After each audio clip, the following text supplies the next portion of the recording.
That happens to me. I found a workaround, but sometimes it doesn't want to work. I'm surprised it actually works the same for a partner. Just life.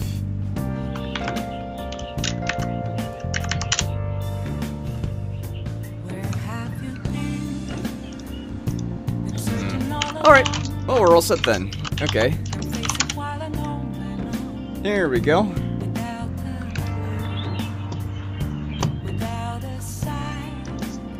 Head and make sure everything is here. Hey guys, welcome to the stream. We're quickly getting everything all together real quick.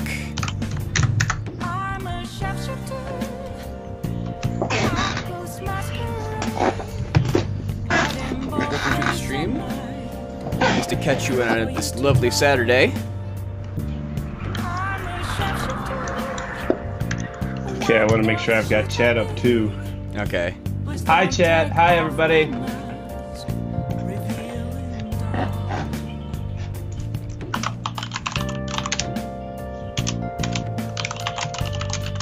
I think it might be set here.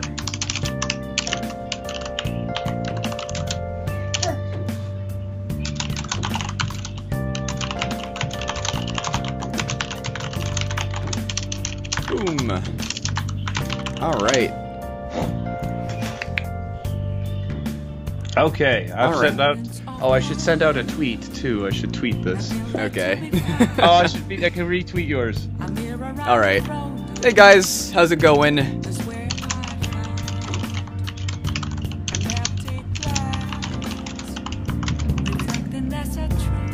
we go. 20 minutes. Thank you for your commitment, yo man Kyle. Name is Abby Warlord. Thank you for the follow. Hey. Welcome to the stream. Hi Jorby, how are you? I am Dandruff. Yep, this is Dandruff. He is the host and pretty much the face behind News Cartridge, and we're going to be talking about some games today, so hope you guys are all excited about that. Here we go, just getting the music just right. There we go. How's it going? It's going good. How you doing, Dandruff?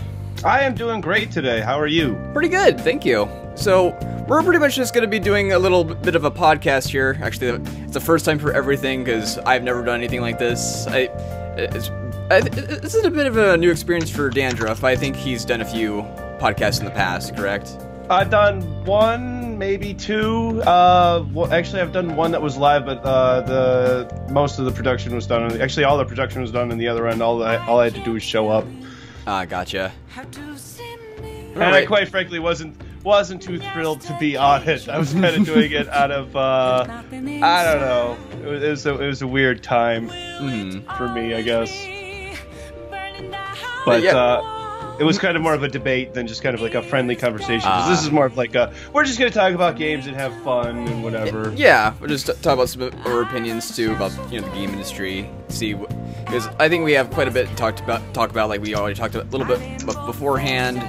And I'm pretty much excited to get into it. So, I know, Dandruff, we talked earlier about Yooka-Laylee, and you also want to talk about Prey. Is there anything you want to start with? Yooka-Laylee is not a bad place to start. Maybe they'll get a flavor for what kind of streamer I am, because I don't like to. You watch my show quite a bit, I know. But like they might not know my take on stuff. I'm not nice. Well, I mean, you're free to introduce yourself. Oh yeah, I may as well. I should probably do that, right? Yeah, before I just start talking about games. My name is Dandruff. You can call me Dan for short. I do a show, a daily gaming news show called News Cartridge over on YouTube. You can find it at youtube.com/News Cartridge. Got my own shortened link and everything. We talk about console gaming. We talk about PC gaming. It's a lot of me talking about developers and things that I see going on in the gaming industry that I either like or I don't like. I try to do a lot of stuff that I like, but there's been a lot of stuff, especially late last year that I just was not happy with, and it was a lot of me dissenting videos. Yeah. And I know, you and I are both fans of Jim Sterling. Oh yeah, I admire the living crap out of that guy. Yeah, so I don't really show it too often, but I often criticize games just because it's like I always want games to do better. especially like in the past few generations where we've had a lot of really meh or quick cash grabs. And I'm like just happy about 2017 in general because we've had a lot of good titles, especially from the AAA part of the industry. Yeah, like Horizon Zero Dawn was really good. Resident Evil 7. Mm-hmm.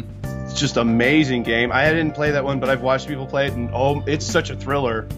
It's gorgeous too. Mm-hmm. I do have a Twitch, actually. Let me go grab you that. I forgot to have those. Here, I'll put it in for you because Nightbed will attack you. Okay. There you That's go. True. And here's his YouTube channel. Put it right there for you guys too. Yeah, in comparison, my YouTube's actually a little bit bigger than my Twitch channel because I feel like Twitch is a little bit easier to get a bigger following on, or at least seem like you have a bigger following on. Yeah, they're definitely different. Oh yeah, and they don't. I don't know. They don't really transfer well. I've noticed. I don't have a lot of people from my YouTube channel come over to Twitch, and I don't really have a lot of people from Twitch come over to YouTube. But I have fun either way. Yeah. Well, sometimes people just like edited content, and there's people that just like to be, you know, actually talking with the content creator, and so I like both sides of, you know, YouTube and Twitch.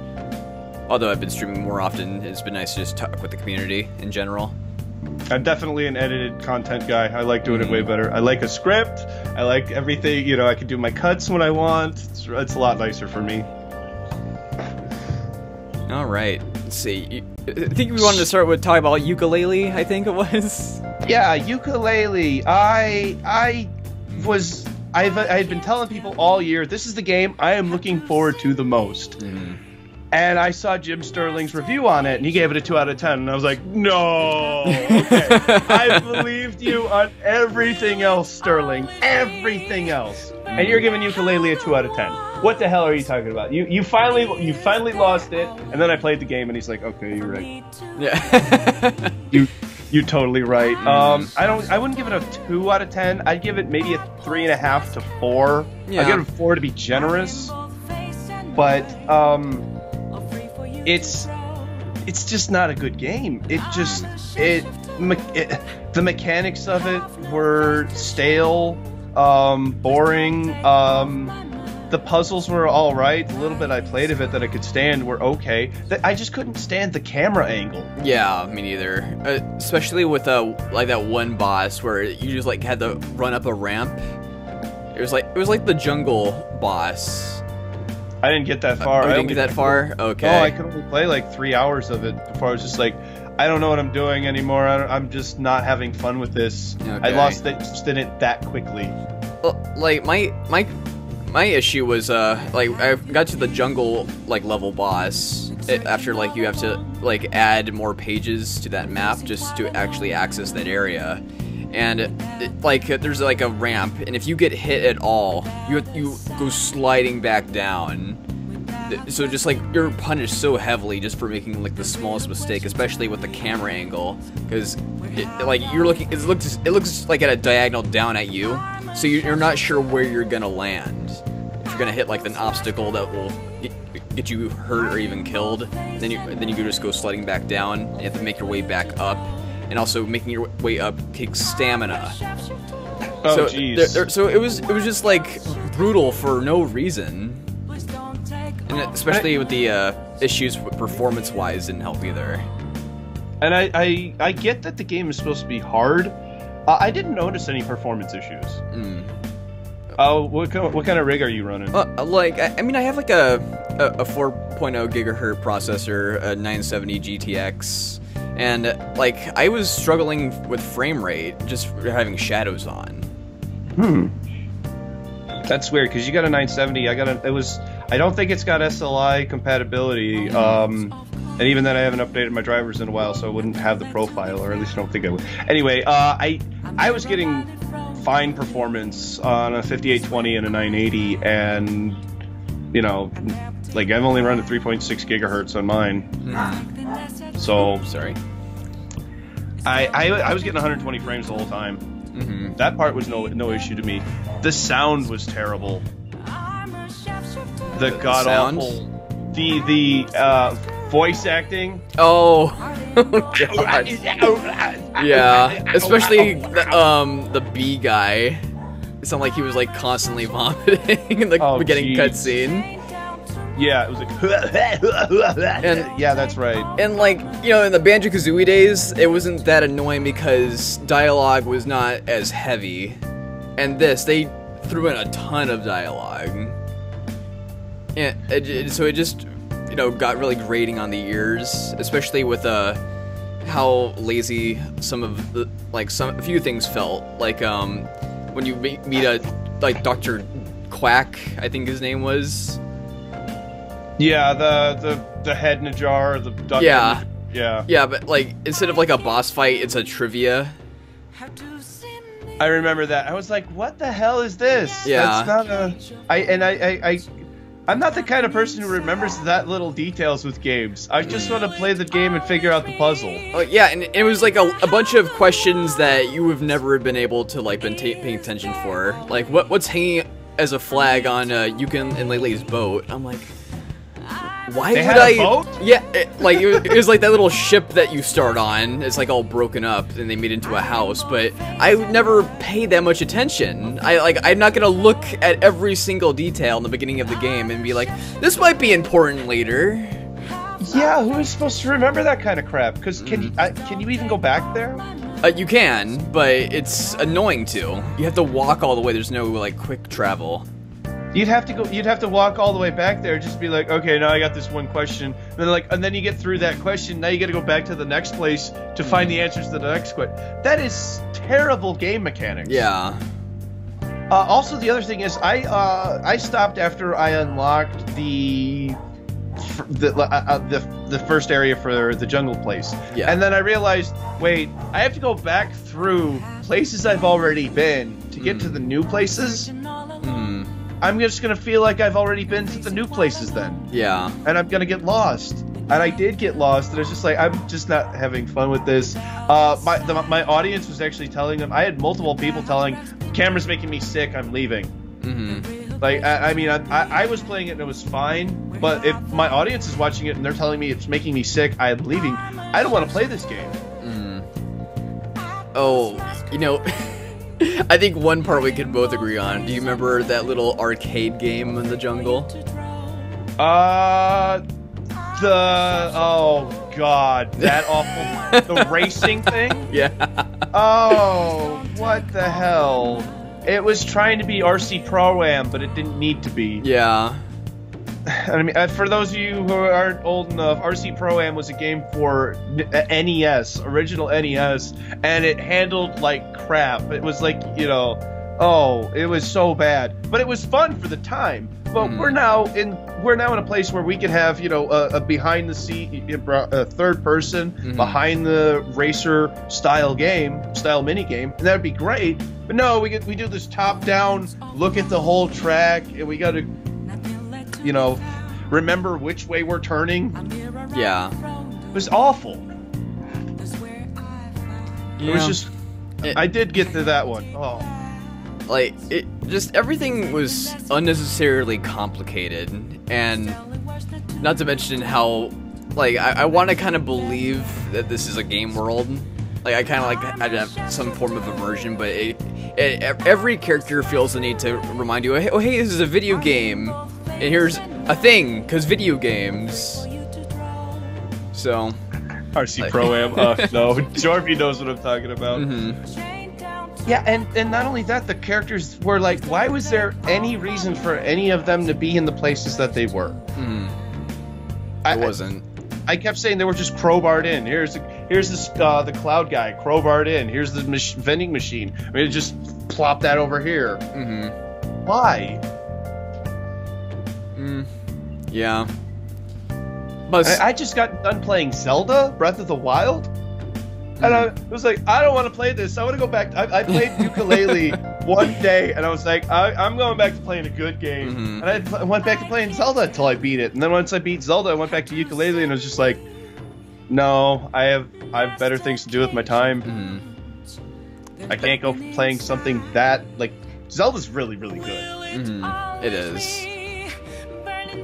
but like I think like one closing note I have for at least Yooka-Laylee is just a lot of the like quests, if you want to even call them quests, just to get like a a pagey, like they just felt very like basic.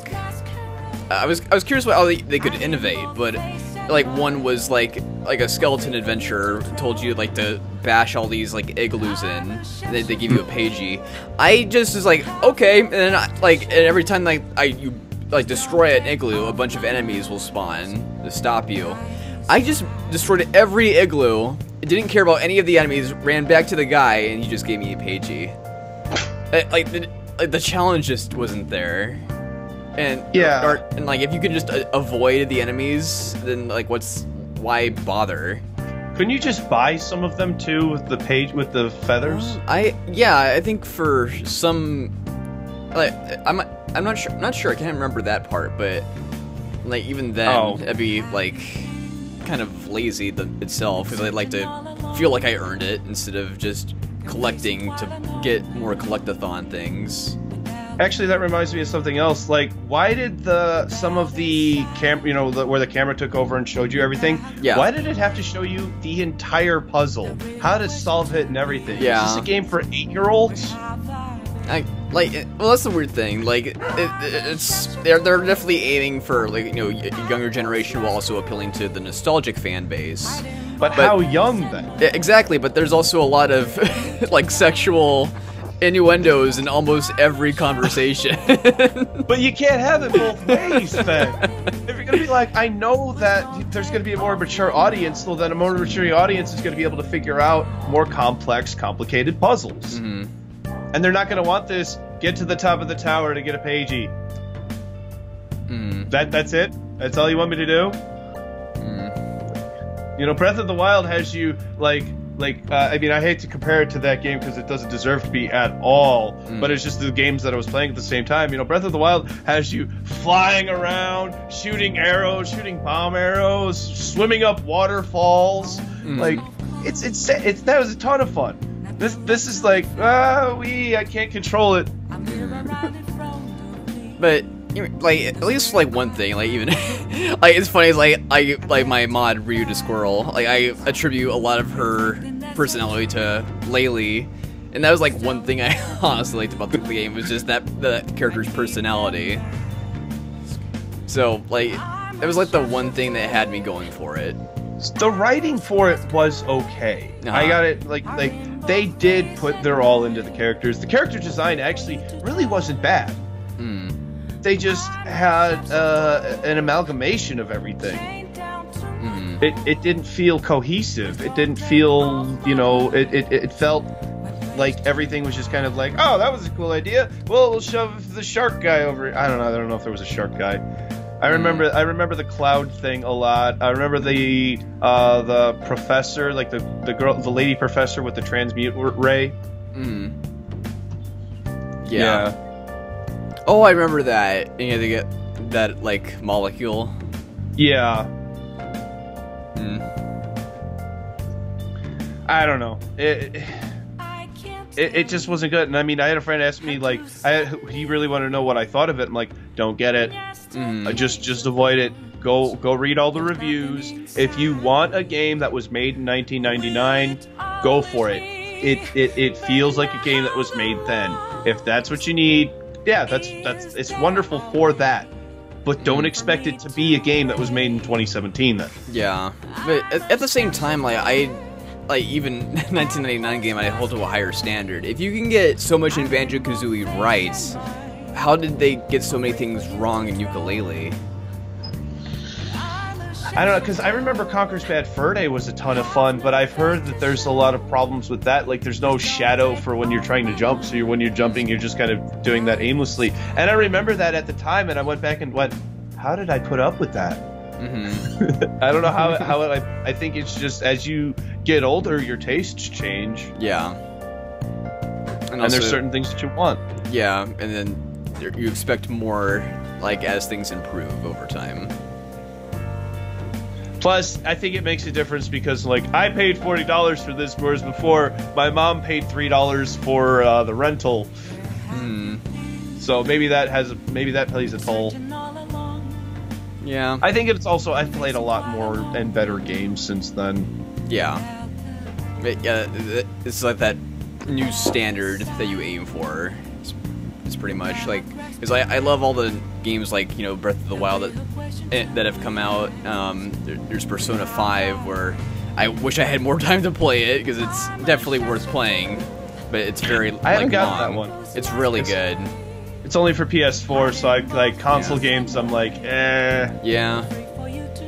It's understandable. Because I'm a PC gamer, I prefer to play on my PC. Yeah. Because it's a more enjoyable experience because I can play at higher frame rates. Mm-hmm. But there's different benefits too. I mean, like there's I honestly wish Destiny was for the PC when it first came out, and now we're finally getting a PC release for Destiny 2. But at the same time, now that I've played the Switch, it's awesome to just take a game with you on a trip or something and just play it on the go. It was like so weird, actually, like watching the commercial for the Nintendo Switch of a guy playing on a plane and then doing it myself during PAX. Is it weird that I because portable gaming like that I've always grown up with, because I had a Game Boy for as long as I can remember. I think since I was about 10, and I've always had like, and that was my parents' preferred way that I played games was smaller things because they were more affordable. So I've always had, like, whenever we went on trips or anything, I've always had a portable gaming system to me. The 3DS was pretty nice for that, and the Switch seems to be the step up from 3DS. Well, I feel like when it comes to the DS line, they want to like preserve that as more of a thing to give to younger children, just because it's less of an investment and they're not as in demand anymore. So yeah, like if say if I had a kid, I'd be very cautious of him dropping the Switch, as in you can just easily get another DS in case it does break, but they're made to be very durable. Is the Switch not as durable? I've never actually held one. I've never. Well, I'm pretty sure it's quite durable, but with all the accessories to help stop like the screen from being scratched, and there's other things too to help it. Like especially with all the accessories that I'm sure Nintendo just makes their money because they don't make any money from the Switch console itself. I've heard they do. I've heard they are selling it for a profit. I know I've reported that on my show that they are selling it for a profit currently. And from what I know about the hardware inside, they aren't making much on it. Yeah. But they are making a profit. I know, but it's like a little on the small side compared to like all the accessories. Like the Pro controller is like $75. Oh, I can't deny that they're making a killing on that thing. Yeah. Oh yeah. But like, oh, I lost my train of thought. I think that once the Switch is no longer in as high of demand that it is in, and that you're able to just pick one up at a store shelf, and then once the price drops, because prices drop on all technology at some point, I think at that point, that's when they're going to fade out the 3DS, and then they're going to combine their mobile and their home market into a single one. I think that's what makes the most sense for them. Maybe. But I've been hearing also a rumor about the next design for the Nintendo Switch. I don't know if it was going to be in like an XL or a Mini. I've heard rumors about that too, about Switch XL. Not a Mini. I don't know how much more small you could make it. Exactly, that's what I was thinking. Because like when I play the Switch on the go, I look down and play Zelda, and like I can't imagine it being smaller, especially when you're playing like an open world game like that. It'd just be too hard to see everything around you. Especially considering are you gonna want to be looking at a smaller screen? Smaller means a smaller battery, less battery life. It doesn't make any sense. A bigger one makes more sense because it's easier to produce bigger pixels. I think it's easier to produce bigger pixels anyway. But you could put a bigger battery in it. You can advertise like this one gets 3 hours, this one gets 4. They can really emphasize that in their marketing, and I think that's a good way to market something. Yeah. So I do see a Switch XL on the horizon at some point, but not until either early next year at the very earliest by winter this year, by holiday season. Yeah. But like, it worries me that like if they do go for like a winter release for an XL version already, I think it'd be a bit of a like a slap in the face to early adopters. That it's 9 months out. That would be if they released one of me. Okay, 10 months. If we say November, they announce it November, release it late November. Try to get as many in stockings as possible. Yeah. Maybe, but I could see that it would. That some Switch owners would feel that way, but they're so rare in and of itself. But I don't know. That's kind of a whole other topic. The rarity of the Switch. Yeah. So angry at Nintendo for that. How are they going to make a 2DS, a new 2DS, and then tell us they don't have enough resources? They don't have infinite resources to make NES classics for everyone. Yeah, they don't really have an excuse. It's just like how much can we sell quickly and then move on to the next thing.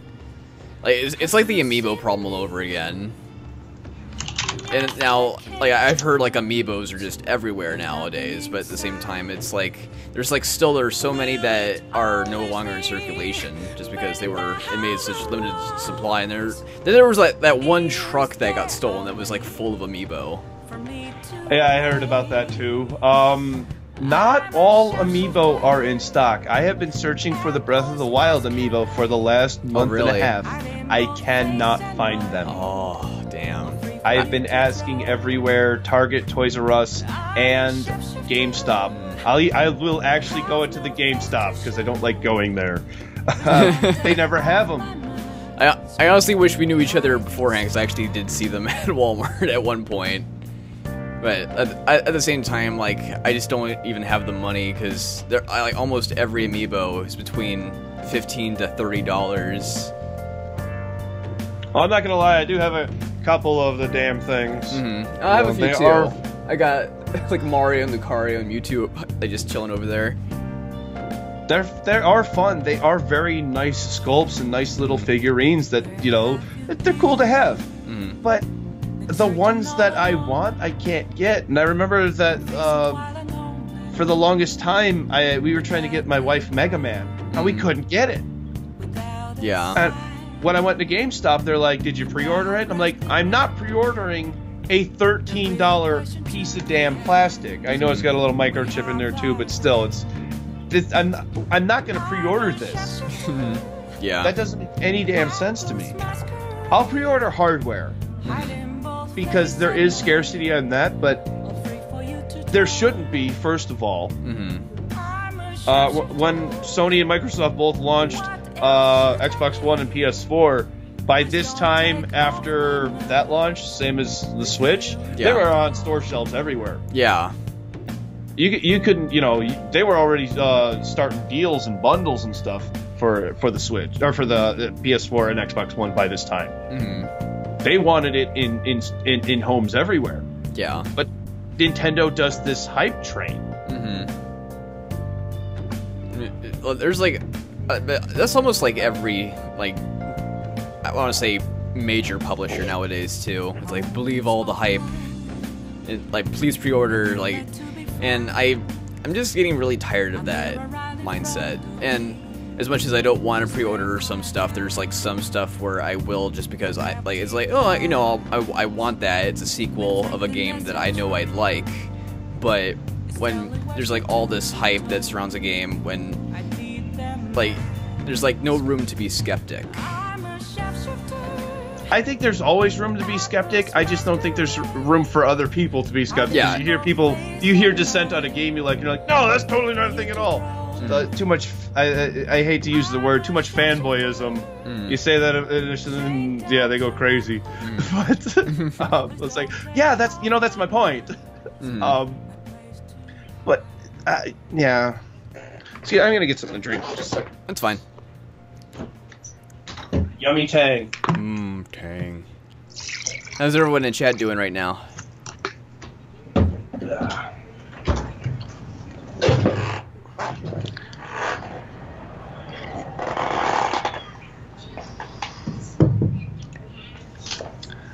Nintendo is really good at hyping things up for people who want them. Yeah, I agree. Mm-hmm. And then I don't know what it benefits them. And I think one of the most frustrating things is they do not ever address the idea of the secondary market and people scalping their merchandise specifically. Yeah. Like, yes, people sold Xbox Ones and PS4s for exorbitant amounts after the launch. I'm not saying that didn't happen. Not this far out after the launch. And, you know, they didn't release something that nobody could buy. Yeah. The NES Mini was effectively never on store shelves. Exactly. I've never even seen it. Yeah, I've never seen one. I've never seen one on a store shelf. I've never seen anybody have one. I just know that they exist. Mm-hmm. And if you want one, you can pay, what is it, 4 or 5 times the asking price? Yeah. That's cool. You can call me Mr. Dandy. I like that. Teeny Lou. Hey, Teeny Lou, how you doing? Like, there's like so many like problems that Nintendo just seems to introduce nowadays. And don't get me wrong, Chad, I love Nintendo. It's just they've made a lot of weird decisions as a company, and it's not something that I like, especially as a content creator. Like, it seems strange to me too that you have to be part of a partnership program that's strictly with them just to make any Nintendo content and get ad revenue from it.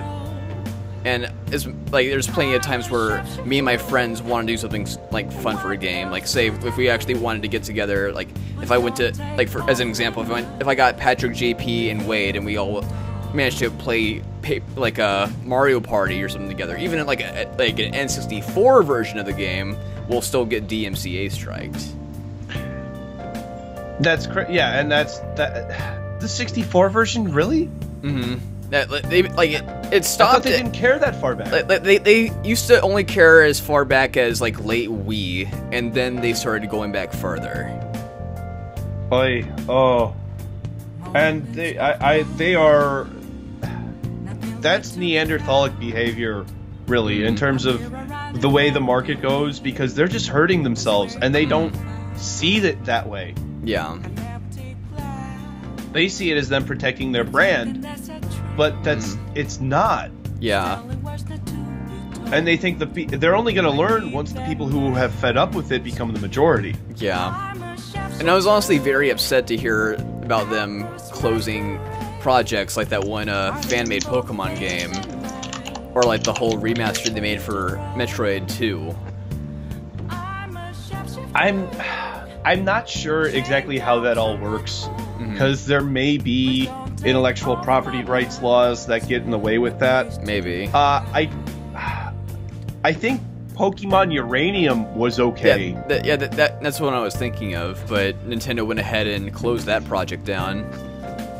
Because you're allowed to use, fair use to a certain degree, and it didn't use any original artwork from Nintendo. It used its own original artwork, own original everything, soundtrack and everything. It just used Pokemon Uranium, and I thought, like, you could make a fan movie, that you could make a fan video game in the same degree that Pokemon Uranium would have qualified, but apparently not. And then there's, like, I actually heard about this just the other week, but apparently at PAX Prime, also known as PAX West, there was a unofficial Pokemon party, and it was like the 4th or 5th annual one that it's ever been for PAX, and Nintendo sued the party, like the guy behind the party and they had to settle out of a court, and the poor guy has to pay $4,000. Just for using like a big Pikachu like balloon, and then like all this other like Pokemon props that you can easily get at Party City. It's officially licensed products, stuff that he bought and paid for, and he was... that's such a weird thing, because he's selling... I don't know the law in that aspect, because like he's selling an experience. He's not really selling an experience. I guess he is selling an experience. He's selling like invitations to the party. He's not necessarily selling the partyware stuff.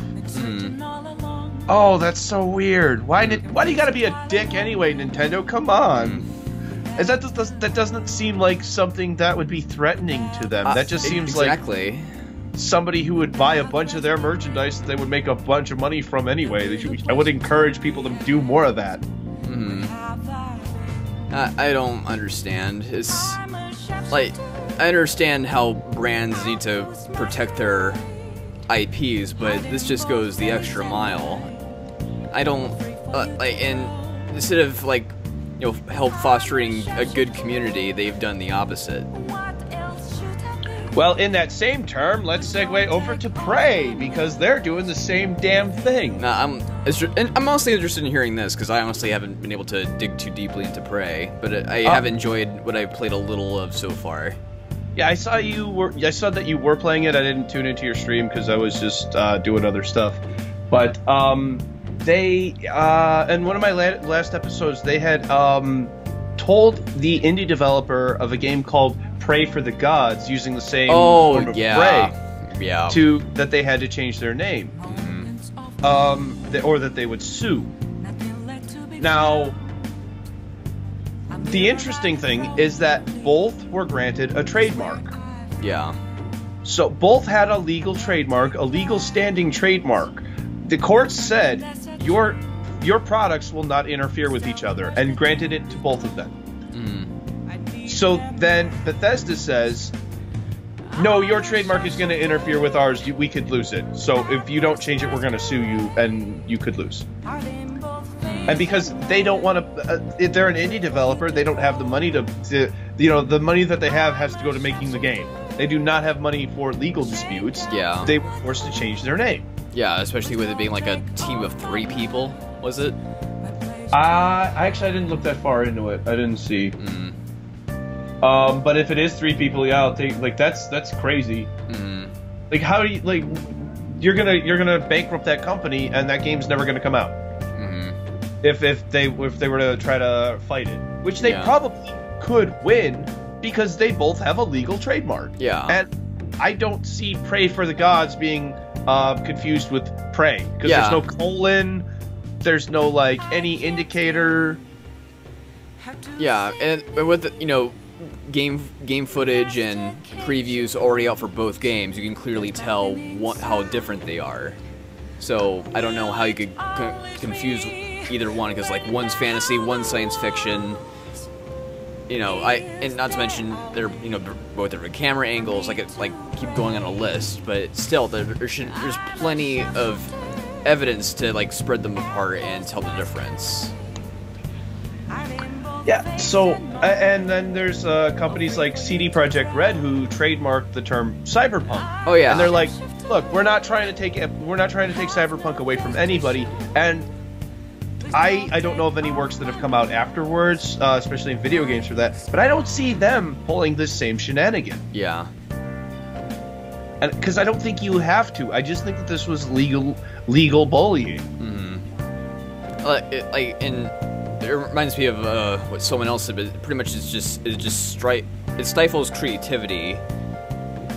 Is instead of like adding like more games and ideas to the industry, people just like abuse the crap out of their trademarks. The whole thing with Candy Crush, and then I think it was also like the same guys also like were trying to hold onto the word saga. Then that like caused some confusion with Banner Saga. Oh really? Yeah.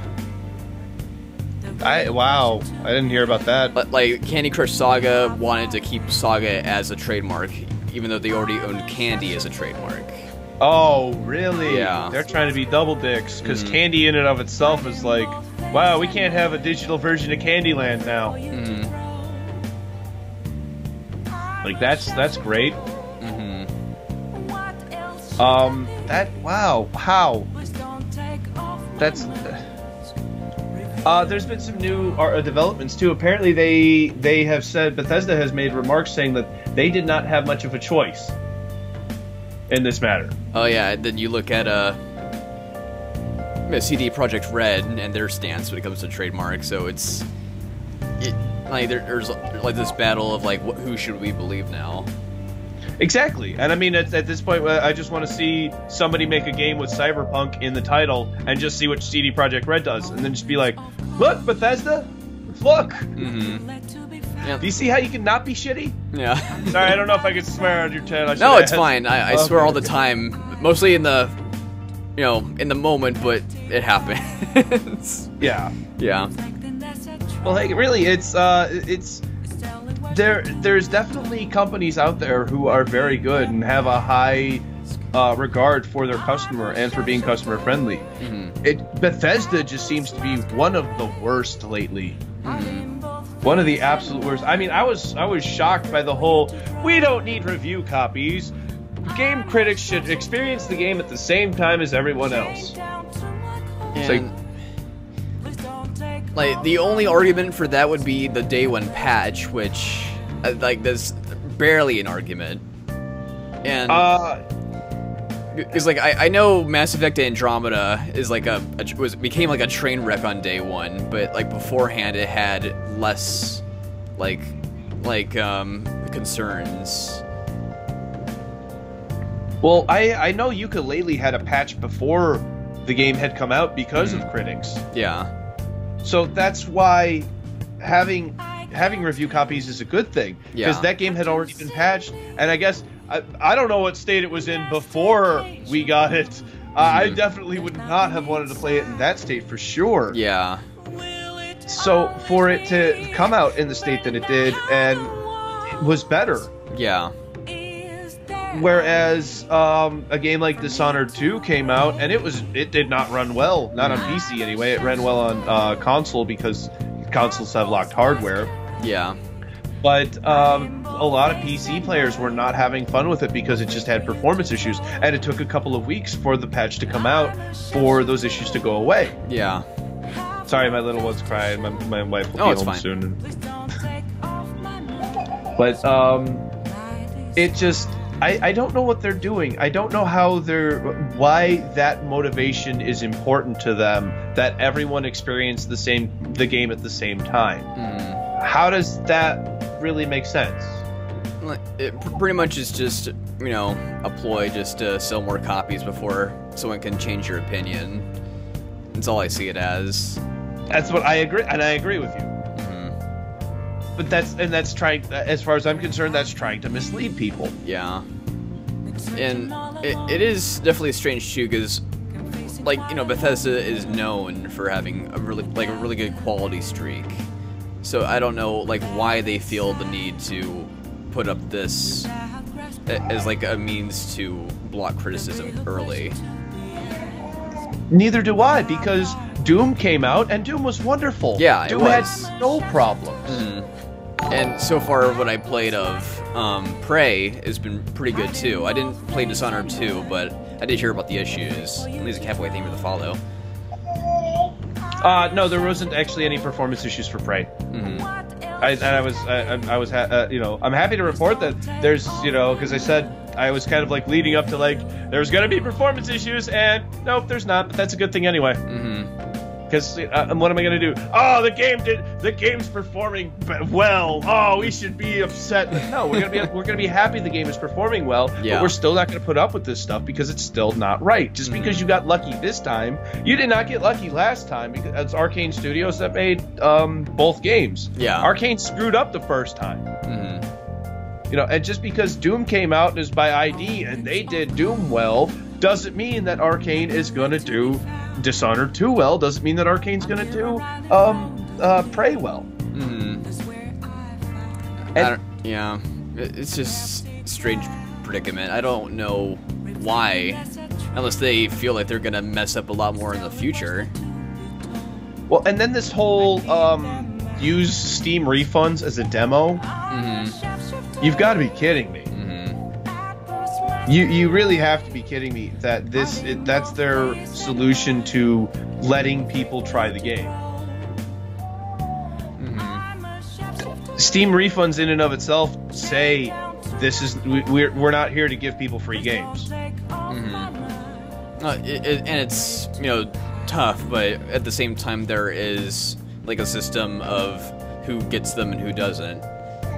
Like, you know, the refund, but I'm pretty sure people who request refunds the most will be denied the most, because it just seems that they're just trying to either get trading cards or they want to like play for free and then get their money back.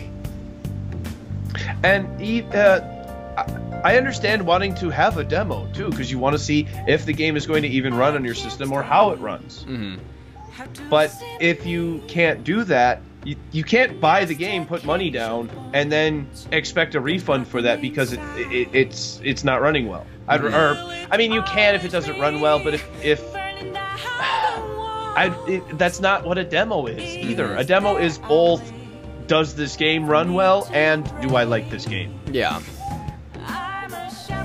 It doesn't cost anyone anything for a demo, whereas they are saying, put money down, and then deal with Steam, deal with Valve. Yeah. And PS4 and Xbox One players don't have to do that. I did hear Xbox getting its own like refund system though. Yep, on digital products. Yeah, that's going to be great.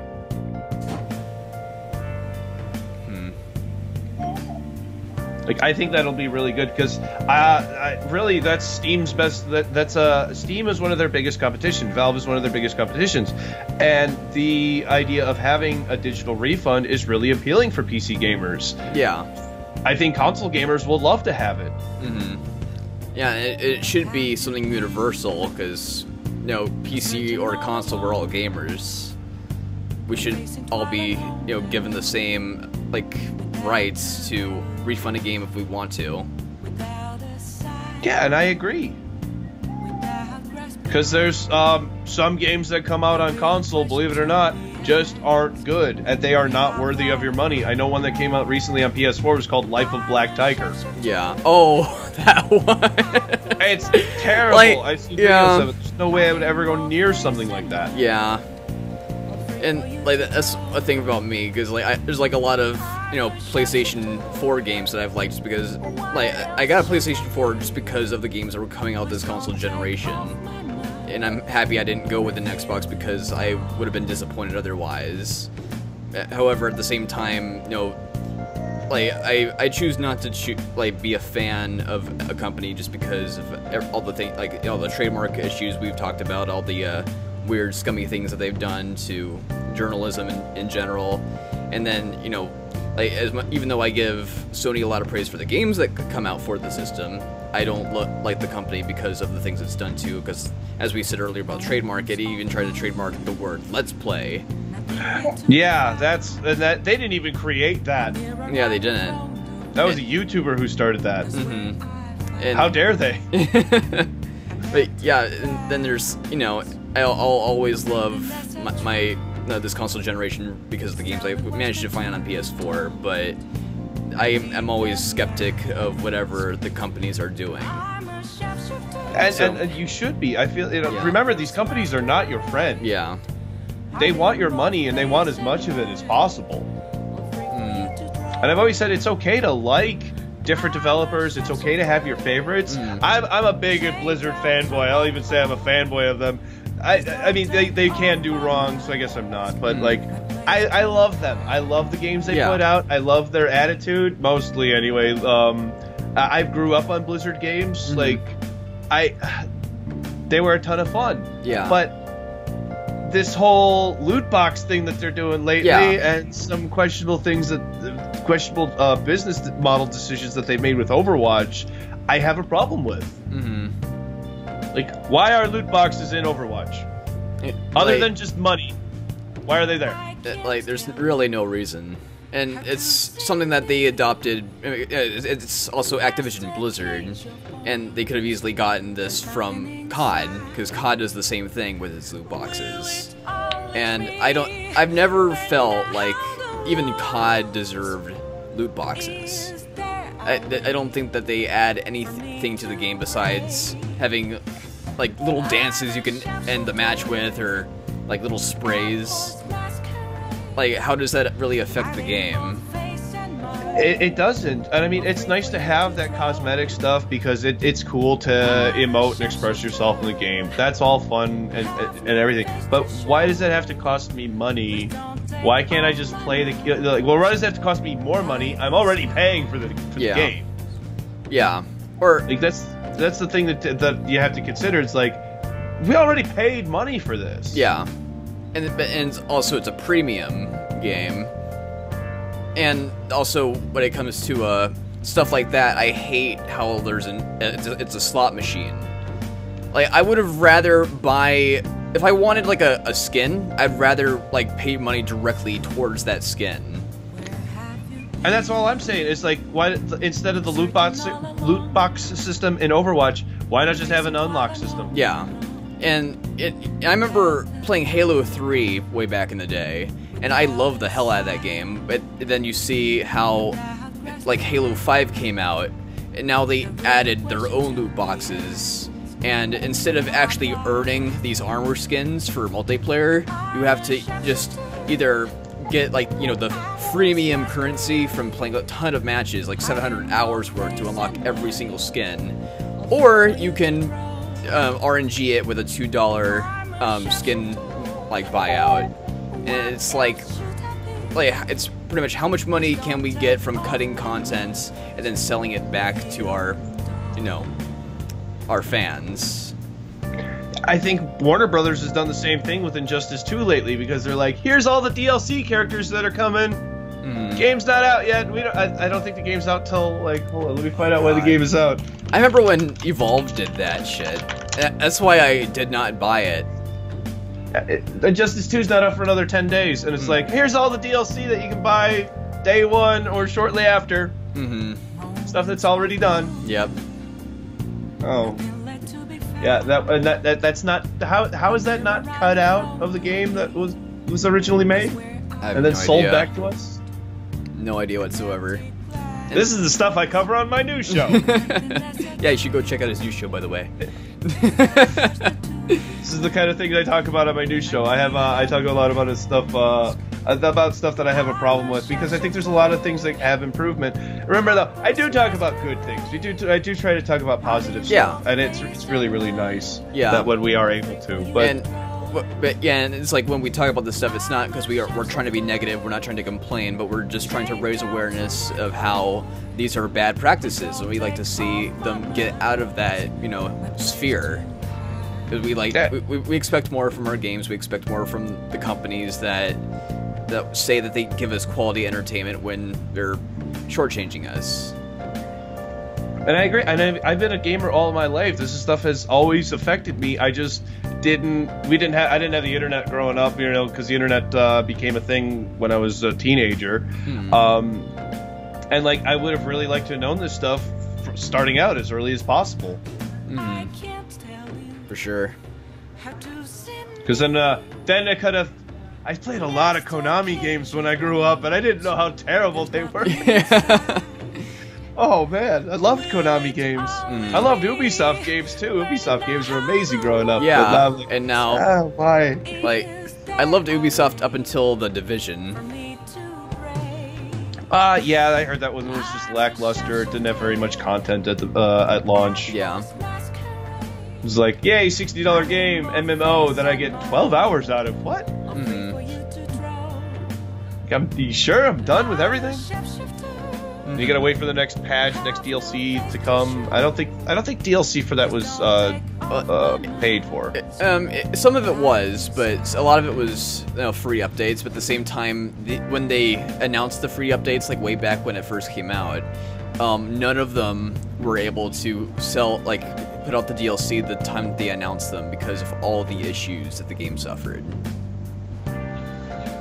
But at the same time, I'm glad that they, you know, put their priorities into fixing the game other than content. Yeah, that's true, because other companies like Warner Brothers were like, nope, we're making more content. Yeah, with the whole Arkham Origins debacle. That's exactly what I'm talking about. Now we know there's problems and the game's broken in these places. We're gonna make more DLC. Square Enix. Like, Square Enix has been under my radar recently because of how they've been treating Deus Ex, especially with that weird microtransaction thing they added for their little multiplayer thing. That even a developer like leaked that they didn't like it, but they were forced to by the publisher. Yeah, because I'm guessing you're referencing the Sterling Jimquisition. Oh yeah. That the microtransactions were put in like less than 4 weeks to launch. Yeah. Like what the hell? And then on top of the whole augment your pre-order thing that went on. Yeah. That was just stupid. You know, they changed that completely. Yeah. Because of the outcry. No. They changed that in the beginning. Oh really? They had I went back and I looked at it because I had reported on it in the very beginning, and I went, this actually isn't so bad. Now hear me out. What it originally was a way for people to vote on what items they wanted in the pre-order. Yeah. It wasn't a like let's roll this snowball down the hill, get as many people to pre-order this thing as possible. It was just, hey, how about you tell us what you want in the pre-order as a pre-order bonus? Yeah. And I thought that was a good thing. But then they changed it. And then it turned into the augment your pre-order thing. Yeah. I will go back and I can find that episode that I did, because I went back and was like, did I misread the article or something? I reread the article and no, that's what it said. Is that you could I think that's a good thing. Would be able to choose your pre-order bonus. That might make the pre-order bonus more worth it.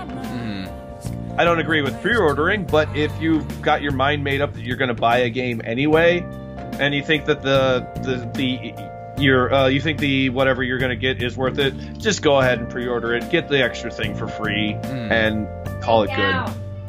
Like we knew we were going to get Breath of the Wild. We didn't pre-order it, granted, but like that's a game we knew we were just going to get. Yeah. There would have been no problem with I would have had no problem pre-ordering that. But like Yooka-Laylee, I did not pre-order that because like I had heard things, I heard bad things, I heard good things. I just wasn't sure. And I'm happy I didn't pre-order it. Still have it, but whatever. Yeah. But, you know, things definitely happen. Like, especially how you said earlier with taste, because you know, I used to love Blizzard a lot because I played WoW for like 8 years straight before quitting around the end of Vista Pandora. Yeah, Pandaria. But okay. Yeah. Yeah, but yeah, it just, I didn't like the direction they were taking. I quit after Cataclysm. I didn't quit because I wanted to. I quit because I couldn't afford it anymore. But I liked it, and there's sometimes I want to go back. Yeah. And there's honestly times too where it's like everyone's like, oh, MMOs are dying, and it's like, no, I think it's just that MMOs are not, you know, doing as well because they're not innovating enough or actually helping connect the community. WoW doesn't, like, ever since they added like looking for raid, people don't feel the need to actually, or you know, looking for groups, they don't feel the need to actually connect, make friends, and dungeon delve together. They just easily click a button and they just get a random group, and then you see how toxic everyone's acting together because they're not trying to foster a community or friendships. They're just trying to get loot at that point. Yeah, and sometimes that evens that's a good thing, because then people don't bicker or fight. They're just, can we just get this done? We just want to get the loot so we can redo this and keep farming. And I mean, I liked it. I had a ton of fun with it, but then I think about going back to it, and then I go, no. First of all, AAA games like that don't support SLI properly kind of turn me off, because I'm a PC hardware snob. But when I was playing WoW, that's the only thing I ever played. And I don't feel like I'd ever get my $15 a month out of it if I didn't play it like 4 or 5 times a week. And there's absolutely no way that I could do that with my YouTube schedule and show and everything. Yeah, I agree with you, and I just worry about the whole MMO scene, because I'd love to see, you know, someone do MMOs justice, and a lot of things are just like they try to either copy WoW or they kind of go their own direction, and like Black Desert is a lot like Skyrim in some regards. However, it comes off as so grindy that you kind of like lose your motivation to keep coming on every day. So instead of it feeling like a game, it feels more like another job.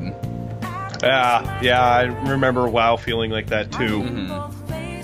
There are times where I was actually just out like 8 hours a day grinding for, you know, crafting mats. Oh yeah, and just to sell too, because I love playing the stock market. Yeah, I also remember like in Mr. Pandaria where they just seemed to run out of ideas when it came to dailies. So I'd have to spend like 3 hours a day just to complete all of my daily quests, and it was a requirement by my guilds because they were like, oh, you gotta make sure you have this gear just so you can enter the new raids now. No, yeah. Oh, and I'm not a people person, so me in a guild is not it wasn't fun. There was one, Cataclysm had just come out, and that was what, 80 to 85, right?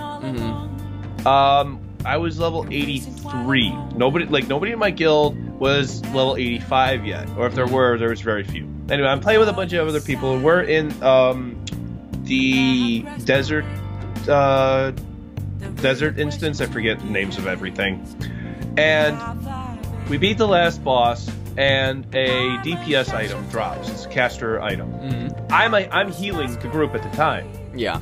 I'm also, you know, I'm spec Resto Druid, Boomkin Druid. I would like this caster item. I roll for it through the thing, and I win it. They're all like, you can't have that. You're a healer. I'm level 83. We're all like level 83. We're all trying to get to 85. You know, this thing is not going to be useful to anybody in 2 levels anyway. Like, I am going to use this to level up. You know, I was just like, fine, you know what, I don't want to fight with it. Here, have this, and you know what, I'm out of the guild too, bye. That was stupid. Yeah. Well, like, that's like the sad, like thing about, like, MMOs in general, is it's all about the loot now. It's not about making those connections. It's not. And that's what WoW was awesome. That's why WoW was awesome in the beginning, was because, like, how do we do these dungeons? It's not about the gear. It was how about you did the dance. Yeah.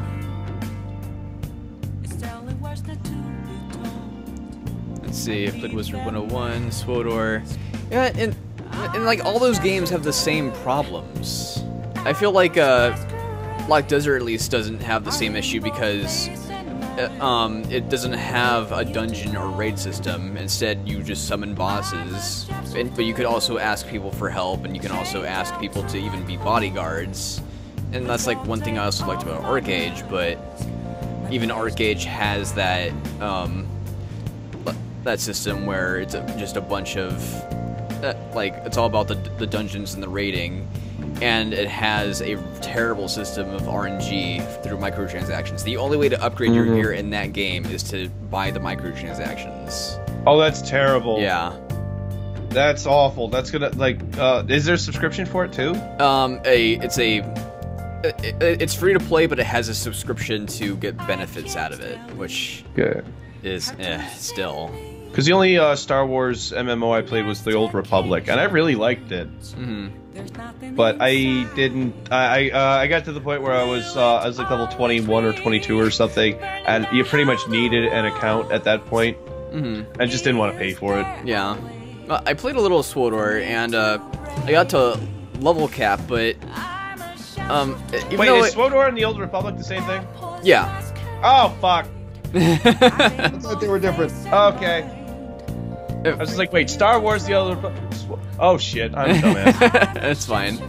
But, you know, like, it's one of those things where I enjoyed it. Oh, thank you. I enjoy it, but for its story, but the combat was just pretty much completely ripped out of WoW.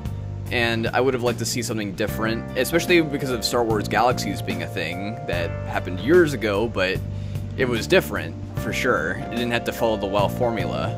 No, I didn't play Galaxies. I thought the combat was different enough. I loved the storytelling for the Old Republic. Yeah. I had never played a game like that where like I am in this. I am doing these things. This is my world to and I'm a Jedi trying to defend everyone. Like I had never seen a game like that even since that got me that involved in the story. But it just it like every other WoW clone, it just kind of all felt the same like WoW. Yeah. Even Final Fantasy XIV, I feel like it's just a WoW clone. It just feels like WoW. Yeah. I agree with Final Fantasy XIV the same way. The combat just feels so slow, and that's like an issue I have because as in like WoW, I played as a Death Knight, and I often used the rune that allowed you to like attack in 1.5 seconds. So I'm just used to like something that's really fast paced. So I like Black Desert for what it does, especially because it feels like a fighting game at times. But there's no story. I don't understand why you can't have a game with great combat like Black Desert and Terra, but but also why you can't also have a good story like maybe WoW or SWTOR. Terra was fun. Yeah, it was fun. Just it's probably the worst community out of every MMO, unfortunately. Really, I didn't get that. I guess I didn't experience the community then. Like I found a good guilds that were very friendly, but then there's like a ton of people that try to be kind of weird and creepy, especially with the Ellen race because they look like little Japanese girls. Yeah. Okay. Ew. Okay, I see what you mean. Yeah. Yeah. Oh. Yep. Terra. I like the combat in that because you actually had to aim. You didn't just click to target and then wait for the spell to cast. You actually had to be like participating the entire time. Yeah. And you had to run around and you had to you had to dodge the things. It wasn't just it was not like any other game in that aspect. So that was a ton of fun. Yeah. Also, it was like really satisfying to actually like fight a BAM as they were called, like the big ass monsters. Yeah. And actually like pull off enough combos to actually make them flip over so they were like vulnerable for a few seconds. Like I'd love to see more stuff like that in the future, but a lot of no one's really talking about MMOs anymore, I've noticed. I think that games come in waves if you haven't noticed. Yeah. And we went into MMOs and then we went into open world games and the indie scene right now is doing the like metagame Undertale stuff, even still. What else are we seeing? We're seeing the open world games come back a little bit right now. Horizon Zero Dawn, Zelda. Yeah. Is Nier Automata open world? Yeah, I think it's pseudo open world. It's a lot of RPGs, if anything. Yeah, also Final Fantasy 15. FF15, yep, that was open world. Like, just tons,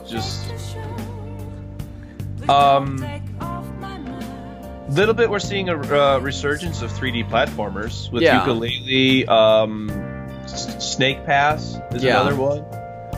I actually have been playing another one. It's an indie one called Tanzia. Oh yeah, I was in your stream for that, wasn't I? Yeah, that's the one you showed up for. Yeah. And that was actually, it's really fun. It was really good. If you want a single player WoW experience, yeah, it's good. You love open world and meta games. What's your favorite one, Miguel? Miguel Myers. Of all those MMO. Like, I just wish there was like more MMOs that just managed to like come in a complete package. That's all I really want. Do you think we'll ever see the resurgence of RTS? I don't know, especially with how it, what was it? Oh, StarCraft 2. It's been brutally given a slap across the face, especially in the esports scene. I know, it's so sad because I love StarCraft. But like, I feel like RTS has been like kicked out because of MOBAs. I agree. Yeah, and it's because MOBA is the boiled down RTS. Mm-hmm. And I played a little bit of Smite for a while, and I enjoyed it, but at the same time, it's just not one of those things that are for me. I don't know. I enjoy Smite over the other ones like Dota or League. I've never played Dota, but I played a little bit of League, and I don't like the isometric view. I like the third person view. It feels more like WoW PvP to me. But it's also I tried Heroes of the Storm and I couldn't even get behind that. I like Heroes of the Storm of the top-down MOBAs. I like that one the best. Mm-hmm. And I don't know if that's just my fan of my love of Blizzard games, but it's different. It's really different than Smite or than League. Or I know League and Dota get compared a lot, but League and Smite are effectively the same game, just a different camera style. Yeah, agreed. Paragon. I think I played a little bit of Paragon. No, I played Paladins. Paladins. Okay. Paya plays a lot of bit of Paragon. I've looked at it, but I've never felt the interest to play it. I've heard about it. I've known about it. I just I haven't checked it out. I think it's in free beta right now. Okay. And it would be Undertale. Yeah. And I'm honestly surprised that there's still games like Persona coming out. Persona 5, I've never played any of the series before, or the Shin Megami Tensei games, which it pretty much spawned out of. But it's pretty much a lot like, Pokemon in some aspects, because there's a lot of, you gotta think of elements, and there's a lot of strategy. But there's also a lot of really, really, I'm gonna say, brutal RNG. And it gets even more brutal just depending on what difficulty setting you play at. So, but at the same time, I kind of want to see more of those really story-rich experiences like Persona, since we are getting a lot of, sandboxes now. I want to see better city builders. Mm-hmm. I want to see, because I tried City Skylines, and I don't know, there's something about it I just can't get into. I think it's just a little bit too advanced. Even if you just get into it, it's like there's a really, really steep learning curve. Is there? Yeah, at least I felt that way, because you have to pretty much know how to get the no traffic problems. You already have to know how to build the roads and everything. Mm-hmm. I don't feel like you should have to know how to play the game before you're playing the game. Yeah. Because if you already know how to play the game and you know the perfect formula, then why are you playing the game? Yeah. It just seems to be one of those trial and error things, however. Or unless you just go ahead and just read everything on a walkthrough. But that to me takes the fun out of it, because I don't like to use walkthroughs and stuff for the first time I play through a game. Yeah. But if it's overly too hard and difficult, then I get turned away from it, because then I don't want to play it, because then it's too much to learn. Yeah. For sure. And I don't know, it's we're in, I think every decade of the games industry has been interesting, just for how it built up and now how it seems to be kind of crashing back down. A little bit. But at the same time, I'm glad that some developers have been apparently learning. There's also a few publishers that have been trying to do better. I have noticed EA has been trying to get more goodwill recently, which is good. But at the same time, everyone else seems to be fucking up. So it's weird. Is trying. But they're not trying very hard. No, they're not. EA, I think, is doing better than them.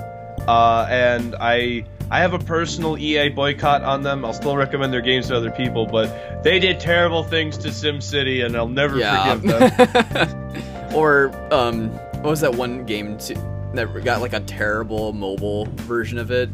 It was Dungeon Maker or something like that. Oh, Dungeon Keeper. Dungeon Keeper. That's it. Yeah, Dungeon Keeper. Yeah. They basically made that game. It's free to play. Yeah, with microtransactions up the wazoo. If you want to do anything, you either have to wait days on end, or you have to pay money. Yeah. Let's see. We have a question. Would it be a good follow-up for a Dark Souls-like game? I did actually hear about a game where it has Dark Souls mechanics, but it's very sci-fi, and you're like when like these few human left on as like a space station, and you fight a bunch of robots. And pretty much it has like that same Dark Souls like sort of leveling. I know Neo was fun, but some of the game like the design of the maps was a little weird at times. Also, if you like Dark Souls, try Zelda. Like, no joke. I've heard Dark Souls just described as adult Zelda. Yeah, basically.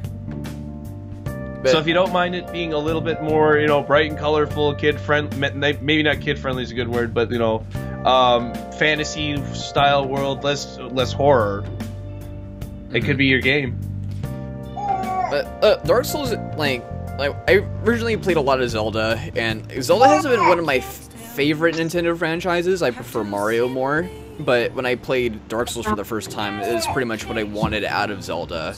But then when I got to play Breath of the Wild, it's like, oh, I like this probably as much as Dark Souls 2. Like, so I think it's also a lot of, like, looking back now, like, of how Zelda is from the past to present, and also going forward, especially if they want, because I heard Nintendo wants to keep this new formula of Zelda being an open world franchise. Oh, I hope that I don't know. We'll have to see. Like, if they can... Like, go ahead. Oh, no, you go. Oh, okay. I was gonna say, like, if they can... If like, this game is already pretty good, and I'm curious how they can innovate and improve if they decide to go forward with that idea. Well, I had a couple of issues with Breath of the Wild. I would not call it a perfect game in any way. Exactly. Did you feel as though the way the game was put together was lazy? Like, it's hard to say. Like, it felt very modular. Like, the 4 main dungeons, you know, those are in, you know, specific places for a reason. You know, I really felt as though the world sculpting was very nice, but the 120 shrines that are around, except for maybe 25, maybe 30 of them that had like their own puzzle, you know, whatever. They were just kind of everywhere. Yeah, I don't know. Like, I've heard a lot of criticism about the Goron dungeon. The gecko? I think. Yeah. But I've heard a lot of criticism about that one. And like, I guess like some of it they could have maybe done better, but at the same time, I wonder if it was just because they got rushed. It's hard to tell. Well, I had a problem with the bird dungeon. It was too short. It was too short. It was too easy. The camel one and the elephant one were a ton of fun. I felt like those took about 2 hours apiece for me, and I you know, there's complicated puzzles. I did the bird one in a half an hour, and I did it drunk. And it was just like, wait, am I really fighting the boss now? No. Oh, it's Ganon. Okay, here we go. Like, I could not believe that I had gotten through it that quickly. And I didn't miss anything. I got everything. Yeah. Like, I went and, you know, I checked around, I looked, and it's not hard to go back and forth. It wasn't very big. Yeah, like, it could have just been an oversight. I have no idea. That maybe they just ran out of ideas. And then 900 Korok seeds? Oh, I can't believe that shit. 900!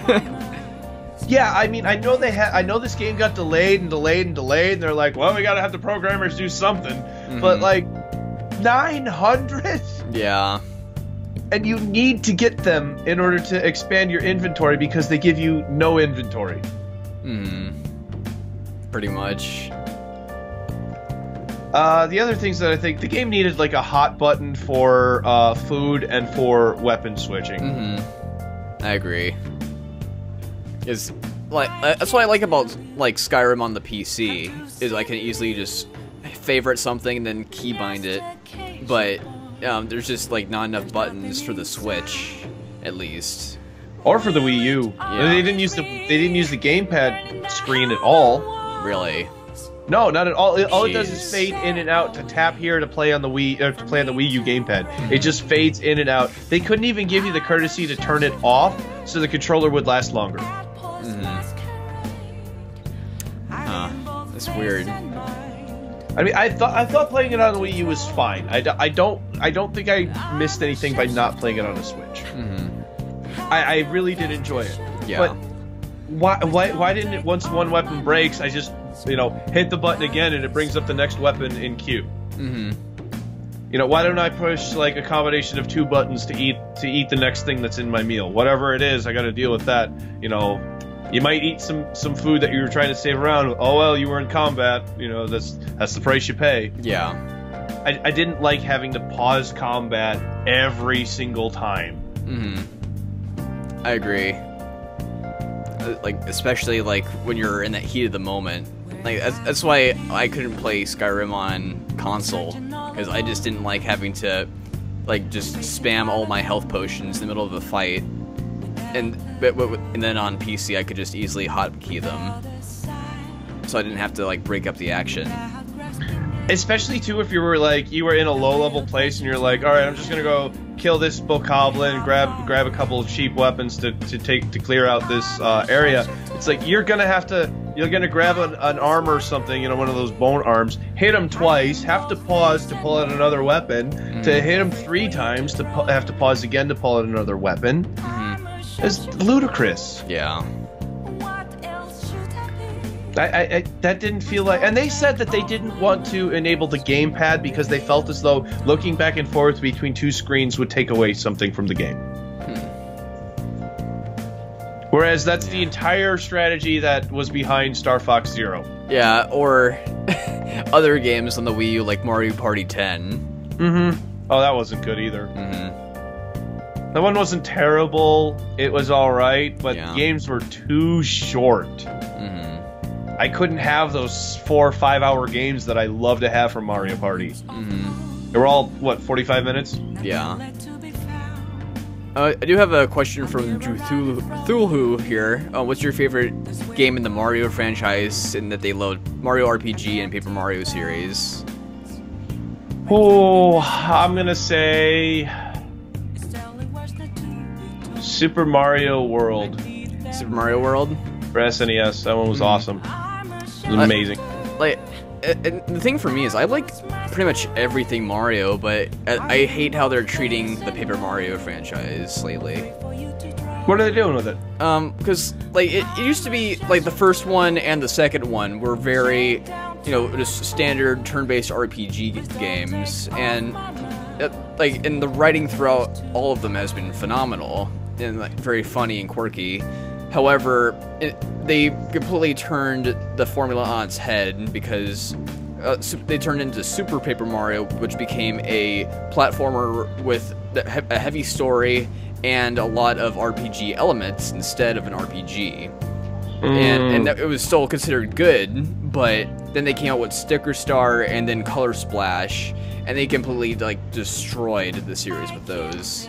Because like instead of being able to simply choose an ability like you could in the past, Sticker Star, you had to have a sticker that you collected in the real world and then use it in battle as a one-time use item. That's weird. That's really weird. I don't like one-time use items anyway. Like hated the Master Ball in Pokemon. Oh yeah. Never used it because I only ever had one, and then I found out I could double it, and I was like, "Yay! I saved it." You know, but like anytime I get a Master Ball in Pokemon, I don't use it. But I only have one. But it just felt so strange because, you know, it just felt like you were playing a rogue from Final Fantasy in this game, using nothing but the items you collected in the real world, and you weren't.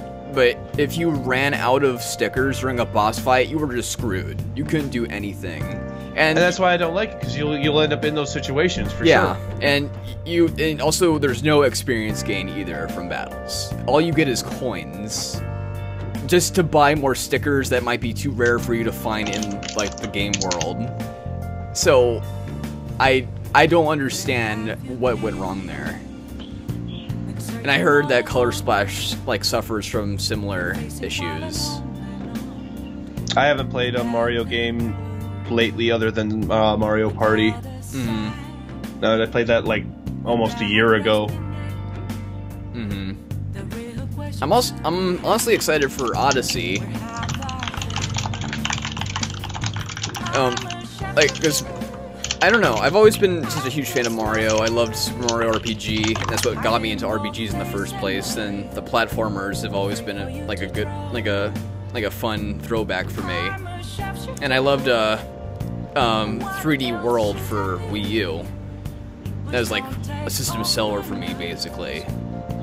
But at the same time, it's like, while they can do Mario a lot of justice, they're also doing him wrong in the RPG department. Yeah, RPGs kind of took a like, I noticed in like the mid to early 2000s, they dived off. There really wasn't that many put out. Mm-hmm. Some of the ones that were put out were really good, because I know Xenosaga came out in that time. Yeah.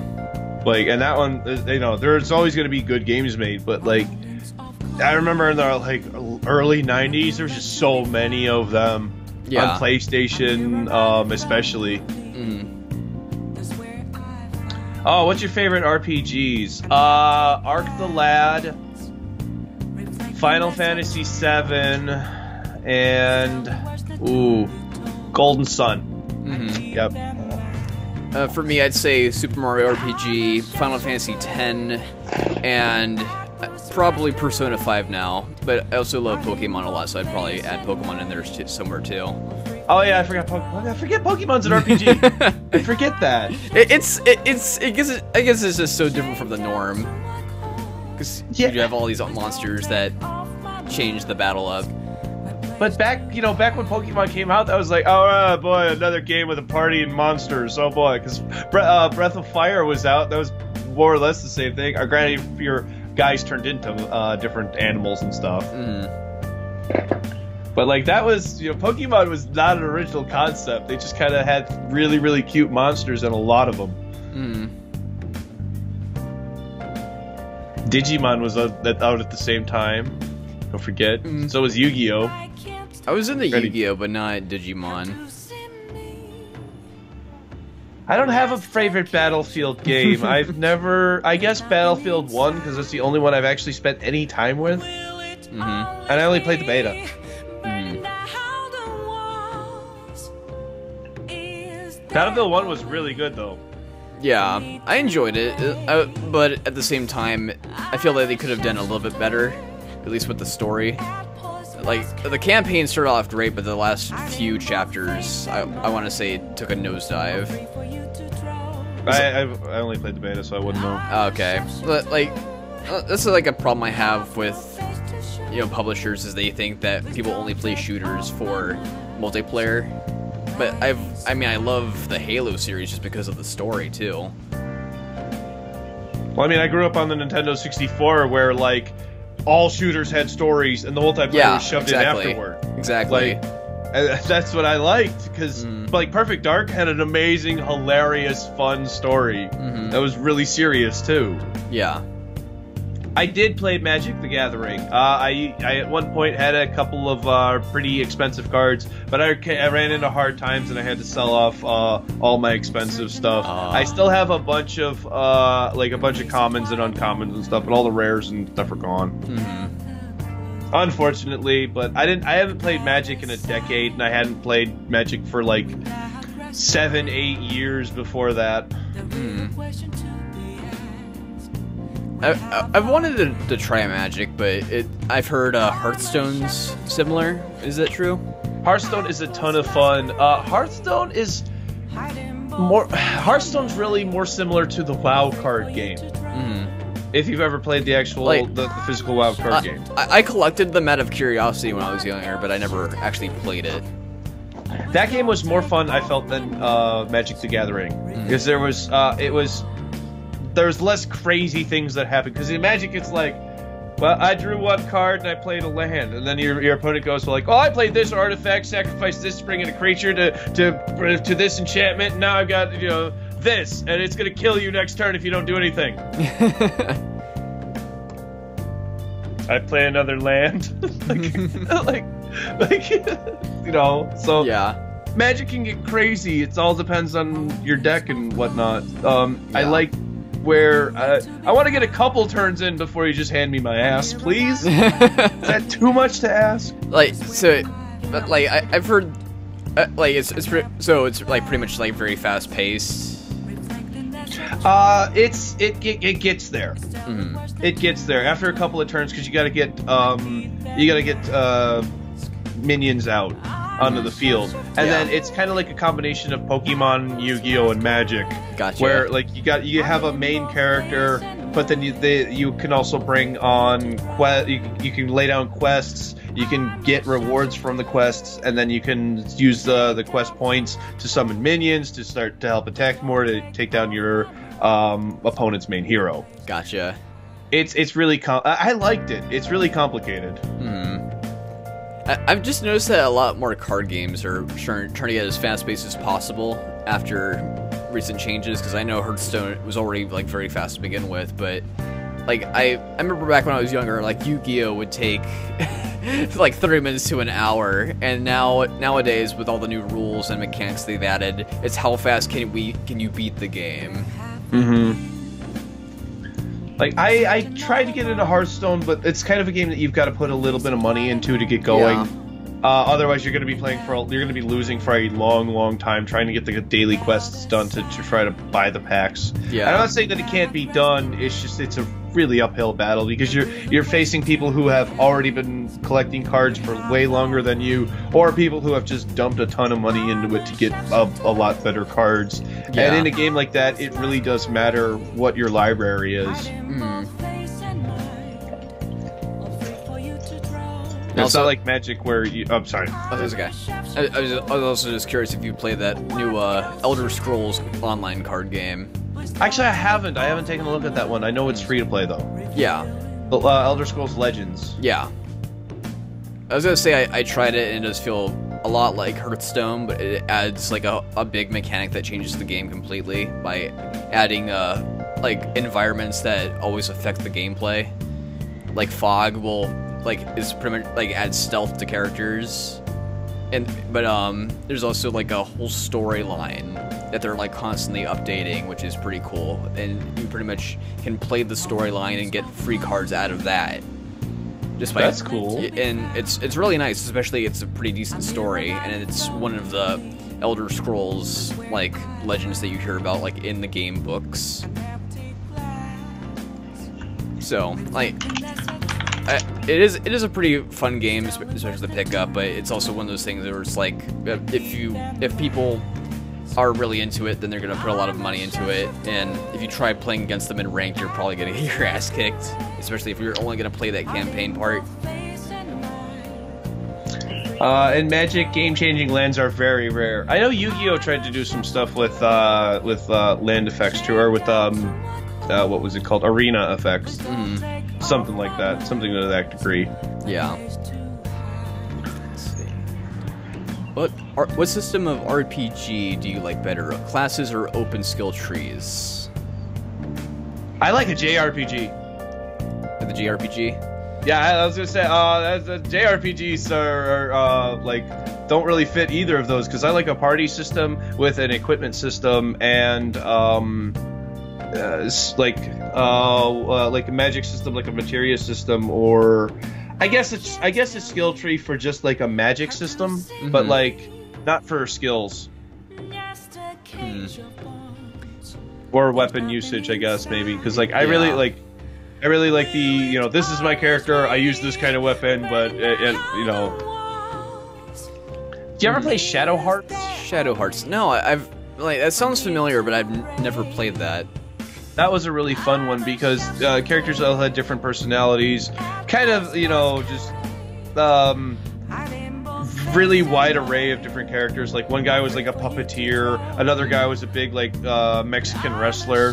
Oh yeah. And, yeah, and I like a system where the character gets better, just giving them better equipment. I think. Gotcha. Because I remember that guy, the big wrestler guy, he started out with like a tree trunk or something, and eventually he got up to using a submarine. Really? I'll have to look into that. Over the top and stupid like that. It's for PS2. Okay. Let's see. Like, honestly, I kind of like class systems that I've seen in our JRPGs. Like, Final Fantasy III got like a lot of flack for its class system, but I honestly really liked how it did its classes, or jobs as they called it, because pretty much everything could be changed in your, but you'd have to level everything up separately, which kind of sucked. But everyone could like fill in a role that you wanted. So you could actually choose who you want your tank to be, who you want your healer to be, your physical damage, your magic damage. And there's like I don't know, I want to say at least 40 classes to choose from in that game to have like all these combinations. Do you choose the class, or does it get chosen for you? You choose the class. Okay, because there's games like XCOM where the class kind of gets chosen for you depending on how you play the character. Yeah. And I cannot stand that. Mm. I can't stand it because like sometimes I need my mage to hit melee. Yeah. I don't need that to. I don't want that to affect how he plays now. Just because it's like, look, that guy's got 2 health, and if I hit him with the mage, he's gonna do 4 damage, and I'm gonna kill it. Mm-hmm. That doesn't mean he's now a rogue. Yeah. But like I said too earlier, the double-edged sword of that game was having to level up every job individually. So say if you're like a level 50 rogue and you want that character to become a dragoon for the first time ever, they'd become a level 1 dragoon. But you could still swap them back to a rogue, and they'd be level 50 again, but there's the grind problem that comes in. But then again, that was originally an NES game, so I can see where that was a limitation at the time. Also kind of a feature because back then game length was kind of really praised. Yeah. The stuff that increased the game length was like, yeah, well, we've got a 50-hour RPG now. Mm-hmm. And I mean, that was one of the things that like influenced me to play Final Fantasy VII. I was like, this is a 60-hour game. I'm like, I'm gonna get 60 hours out of this. Okay, I'm definitely down. Yeah, let's do it. And that's also why I like Persona. I think you have to put like 120 hours into that game, and it has like an absolutely great story, as well as having its own kind of like, it's a JRPG as well, and it has a collectathon similar to Pokemon. I'm not happy with what Atlas is doing with the whole restricting streams. Yeah. I'm aware of that, especially how they came off as threatening. They did threaten. Yeah. They didn't come off as threatening. They did threaten. Yeah. Like, this is a warning. And then they were like, we're sorry. We're sorry we threatened you. You still not better stream that shit, but we're sorry we threatened you. We won't do that again, but you better not stream it. That's the funny thing. The apology came with, we'll give you 3 extra months in-game to stream or record, but, you know, we are sorry. We're sorry. And that's not a, you can't do that. That's not a way to handle your product after you release it into the wild. Yeah, and I've never heard anyone getting their account closed because of that either. Like, they're not, it doesn't seem like they're even enforcing it, despite threatening people's livelihoods if they're a YouTuber or streamer. And it's just free advertising for them. It's still, people want to know the endings to games. God, you know, I wanted to know the ending to No Man's Sky just because I wanted to rub it in their damn faces. Because it was like, there's no way it could be this good. And I was like, No Man's Sky, that's it? Oh boy. That was a good couple of months for me and my show. Yeah. Oh, that was fun. Oh, No Man's Sky.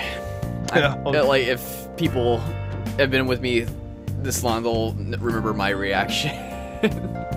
Do you buy it? I bought it day one. I streamed it, and at first it's all magical, and then you're like, I've done this before. Like 15 minutes ago, it's the same text, or I'd run into the same guy with the same ship and the same like landing pad. Yeah. And worst part of all is this is a space flight game. And I still don't think it has flight stick support. Like, you can't tell me I can't use my $100 joystick on that damn game. Like, that is, if I can't do that, I'm not gonna play it. I will, if it's a space simulator, I am going to use a joystick. That's how I have fun with it. Kerbal Space Program, I use a joystick. Elite Dangerous, a joystick. Mm-hmm. They're so much better. It cannot compare. And so if you're going to tell me I can't do that, I'm not going to have fun initially. Yeah. It just suffered from so many issues, and you can tell that despite like all the profit, like I know the game has improved through small updates, but it doesn't overall make the game as like what was advertised to begin with still. Yeah. You can't crash your ship either. Oh yeah, like that's like a thing too. Is like if I had a joystick, I'd try to crash it, just to, out of curiosity. But you can't touch anything. And I mean, what game is this? Is this even a game? It barely has a failure state, if it does at all. Because you don't have to like the energy. All you have to do is let go. You don't even have to like stop and recover. You just let go. So you can just, if you just keep repeatedly tapping, you can go for forever. Yeah. I remember one day, like I honestly hate when people try to spoil something for me, but I was like talking to my friend while playing No Man's Sky, and he's like, "Did you see the ending of that game that you're playing?" I'm like, "No, why?" He's like, "You need to see it, but dude, I don't like spoilers. Like, if you think that the ending is worth it, I just want to tell you that it's not." I'm like, "Okay, I'll take a look," and I was shocked. It was like the biggest middle finger you could give to, like for a developer to give to someone playing their game. Do you remember that guy who had spent like $1,200 to buy the game? Oh, yeah. I am so convinced that was a PR stunt. I would not be surprised. I mean, what person? I mean, unless he was just that like. You know, that much buyer's remorse of, I spent $1,200 for this. I guess it's not the best ending, but I guess it's a good ending. You know what I mean? Like, he convinced himself that it was good. If that were me, I would have been like, nobody buy this. Yeah. I would have, like, I don't know, like, I lost my train of thought of what I was going to say, but about the whole debacle, but, oh yeah, like, I feel like a lot of stuff that you see, it could just be a PR stunt. And I'm not trying to sound paranoid, but like whenever I hear about leaks. Yeah, so I was just gonna bring up. It's like, oh, Injustice 2 leaked, or what was it that just leaked? There was a game that just leaked, and then they're like, oh, and later that day, here's the official reveal. Yeah, exactly. Oh, it's Darksiders. There's Darksiders 3. Oh yeah, I heard about that. Yeah. Darksiders 3 leaked, and then hours later, here's the official reveal. Here's the trailer and everything. Oh, and same for Destiny as well. Destiny 2 like had like that poster, and then a week later we got the official cinematic trailer. The one I think was a genuine leak, because the timing was all weird, and it still is Battlefront 2. Oh yeah. Because that leak happened on like a Thursday, and the EA was like, "We're gonna show you something on Saturday." So we're like, "Saturday? Yep." I do not think that was planned for them at all. I think they cobbled together. They're like, the trailer got out. We have to do this now, and they did it. They did it on a Saturday. What game announces on a Saturday? Yeah. I don't know. I don't know of any others besides Battlefront 2. I don't think they did that, especially because it's coming out in what, October? Yeah. Would you want to announce that in like July or an E3? I think. I have no idea. But whenever I hear about something leaking, I'm like, well, one, you guys have a really bad mole problem if you're having this many leaks in the game industry, and second, it's always before an official reveal, it seems. So. The other ones that I think are real too are like when ratings boards leak it, because those people don't work for the industry at all. They're just working in, they're working in an affiliated industry. And some people are just like, I'm a fan of that, and I'm going to tell everybody. Very true. Like, it's just weird. I don't know. It's just one of those things that bug me, because like first there's a leak and that generates some hype, and then people will like wait for news related to that game or topic. So that's why I'm always skeptical when I hear about a leak. And I've been very skeptical too. I mean, I don't know if you saw, like, I covered that one day. I'm like, I'm not sure how much I believe these leaks anymore, but I gotta call it a leak because that's the way it's being reported to me. And I'm not a reporter; I'm a commentator. People think that I'm a journalist, or people call me a reporter, or call me. Somebody said, like, because I didn't play some racist rant on my thing, like, you call yourself a journalist. No, I never did. I never called myself a journalist. I know exactly what I am. I call myself a pundit and a commentator. Like, I know, I know information. I don't get that information. Agreed. So, I'm ready to wrap this up if you are, if you don't mind. No, that's fine. 2 hours is pretty good. Yeah. Oh, well, thank you so much for joining me, man. It was an honor. Thank you so much for having me. Like, it's so nice to be able to talk to other content creators about stuff that are going on in our hobby. And I'm glad that I also had the chance to talk with someone like you about this, because like I said, I just often play games for fun, and that's pretty much all I do. I just try to make everyone happy, but I'm also very critical about the same industry that I enjoy, just because I want them to do better. Oh yeah, and I mean, I try to play games for. I do. I think we all play games for fun. It's just, I would like more better games than a lot of the shovelware that we see on Steam, especially. And those are making their way onto console. And even games that we think are going to be good, like Yooka-Laylee. Tell me Yooka-Laylee couldn't be improved in a number of ways. Yeah. So that's what I'm striving for. That's what I'm trying to get, is that graphically that game is fine, but mechanically and presentation wise, I have no idea what they're doing. And we need more voices to voice our opinion, to tell the developer, this is what we want, this is what we need. Thank you for the sub, resub, Nary. Thank you, Nami. Oh. Just saw that. But yeah, I think if you don't, gonna give everybody my things. You can find me at youtube.com/news cartridge, or you can find me at twitch.com/dandruff_LUV_U. I should probably change that by now. Just change the LUV to LOVE. I think once your channel gets big enough, you can also get your own custom URL. Oh, what, on YouTube or Twitch? YouTube and Twitch, I think. I've got my own custom URL on YouTube. Okay. Yeah, YouTube, I've got that already. Alright, gotcha. Sorry. But yeah, I do shows 5 days a week, Monday through Friday. It's usually uploaded in the late evening and maybe after midnight, depending on what time zone you're in. But I'm on Pacific time, so it's kind of working against me. So yeah, I feel you there too. Is like I try to get stuff out early because of that. it's a struggle. Yeah, you're in Cali, right? Yeah. Yeah. So I suffer from the same problem. Yeah, 3 hours behind everybody else. Yep.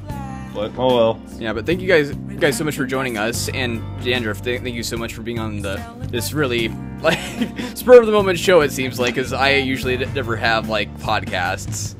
Yeah, I'm trying to branch out and do more of this kind of thing, because people do like the lifestyle back and forward content from me. The little bit I've done it before, I've gotten positive reaction from it. So I know it may not be the typical thing for your viewers that have seen the view count kind of going down slowly. But yeah, it's fine. They'll come back when you're playing some Dead by Daylight or some video games or whatever you're gonna play today. Yeah. So. But it's alright. It'll always be archived here, though, so if anyone's ever curious, they can go ahead and find you and see what we talked about. I'm sure content is better for everybody. It's always good to get out of your comfort zone. Yeah, for sure. Alright. Let's see, we'll go ahead and wrap things up. If you guys want to stick around a little bit later, I will be playing some Prey. Go ahead and go in deep and see how good it is. I'm hoping it's good, because it's Bethesda. But again, Dandruff, thank you so much. I hope you can also join me for another game session, or we can have another discussion sometime soon. Yeah, I'm down for Rocket League this weekend. Okay, that'd be cool. Free to play for everybody. For sure. Alright, for right now, we're gonna go ahead and say goodbye. So thank you guys so much for coming out, and we'll see you in a bit. Bye, Bye, Dandruff. everybody. Thank you so much, Gar. No problem. Bye, guys. See you in a bit.